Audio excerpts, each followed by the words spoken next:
செந்தில் கச்சேரி ஜோரா ஒரு கை தட்டுங்கப்பா. புதுக்கோட்டை இருந்து அவங்க பேசிட்டு இருக்காங்க.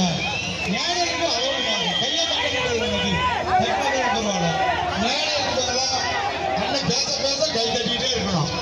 அப்பதான் நம்ம விவசாயிகளும் கை தட்டுவாங்க. நம்மளுடைய விவசாயியுடைய ஒப்பற்ற தலைவர் நம்ம எடப்பாடியை தவிர வேற யாருமே இல்லை. உண்மையா இல்லையா? அதனால எல்லா விவசாயிகள் வந்திருக்கீங்க. அண்ணன் இன்னும் 2 துளிகள் வந்துடுவாரு. அவங்க ராஜேந்திரன் கடைசியா ஒரு பாட்டு விவசாயிகளுக்காக பாடலுக்கு போடு போடு சொல்லுவாங்க. நல்லா பாடுன்னு சொல்றாங்க.